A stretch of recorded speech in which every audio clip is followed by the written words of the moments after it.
What's going on, you guys? Mr. Allen here with some graphing of our wonderful quadratic equations. We got different forms of these bad boys. Sometimes it's in standard form, sometimes it's in factored, sometimes vertex form. Each one of those gives you a nice key piece of information pretty easily.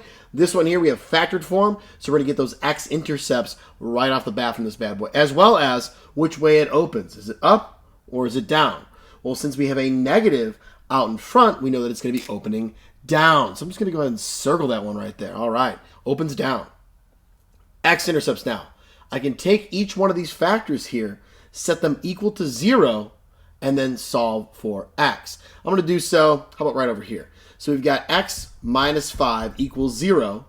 Add 5 to both sides, and I've got x equals positive 5. So I'm going to have an x-intercept of 5, 0.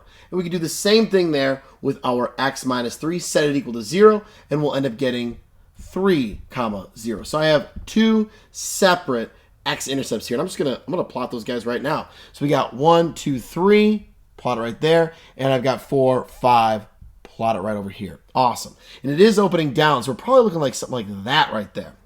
Next up, our axis of symmetry. Where is that axis of symmetry going to be happening?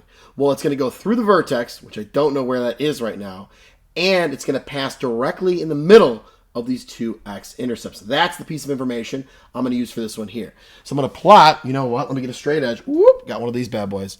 Oh, that's going to be beautiful. Okay, so I'm going to plot my axis of symmetry here with a lovely straight edge. Oh, that's wonderful. That's fantastic. Excellent. All right, pop some arrows on that bad boy. Boom, good to go. Now, what is the equation for this axis of symmetry? And yes, it is an equation of a vertical line. Vertical lines are x equals, and it's passing through 4 right there.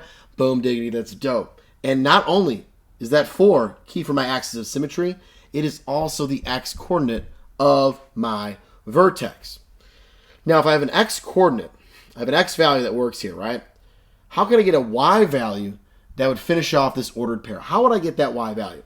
Well, if I have an x value that is somewhere on this graph, anywhere on that graph, I can plug it into my equation up there, and I will get my corresponding y value that goes with that x coordinate. That doesn't just work with the vertex. It works for literally any point that could exist on this graph. If the x value exists, we'll get the y value that goes with it. So let's go ahead and plug that in. And I'm going to show this in function notation here, dogs. So we've got ourselves f of positive 4 is equal to, we got negative 2, then we have 4 going in for x, minus 5, and we have 4 going in for that other x right there, minus 3. Lovely. So I've got negative 2, negative 1, 4 minus 5 is negative 1, and then positive 1. Sorry, we're going over the graph right there. Hopefully we can see it okay.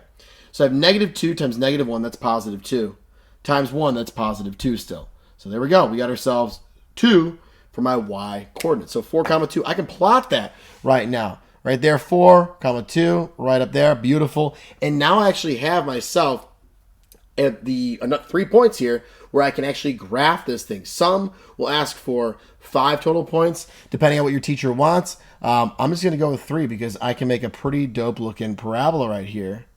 Whoop. Awesome sauce. Now, I did ask for the y-intercept here, okay? I've got my graph done, but I did ask for some key features. How do I get my y-intercept? Well, I know it's going to be crossing on the y-axis. What's my x value anywhere along this y-axis? It is 0. So I know my x-coordinate is going to be 0, and I got to figure out my y-coordinate.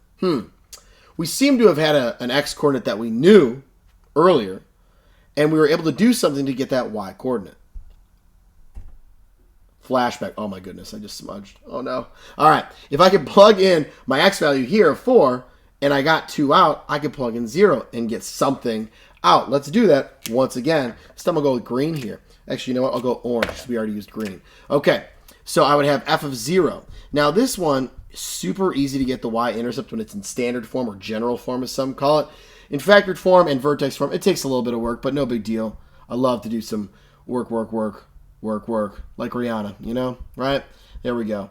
All right, 0 minus 3. So I just substituted in 0 for my two x's in this equation. Remember, f of 0, that's just notation saying, hey, man, I'm going to plug 0 in for x in this f of x function, right? And I'm going to evaluate it. But Those are a lot of words. I don't want to write all those words down. So we write f parentheses 0, f of 0. That means the same thing as what I just said. All right, so now I've got -2, -5, -3. That's a whole lot of negatives. That's going to get confusing. 1, 2, 3 negatives. If I have 3 negatives, negative times negative is positive times negative is negative. So it's going to be negative overall. What's 2 times 5? 10 times 3 is 30. So I'm going to get -30. See how I broke that down there? Where I dealt with the negatives first and then with the actual integer. So if it's a non-calc test, then you can handle those, right? We're not going to plot that thing. It's way the heck here. Down here, it's like underground right now from where this thing is relative. But there we go, guys. We got ourselves a graph from factored form, right? Got all these key pieces. The x-intercept, easiest thing to get there from factored form, but the other stuff there is also manageable. All right, I hope that helped. If you guys enjoyed it, I'm also going to do vertex as well as standard form. So if you need help with those two as well, be clicking on them dope videos. Maybe even hit subscribe, hit like, all the fun YouTube things. See you dogs later.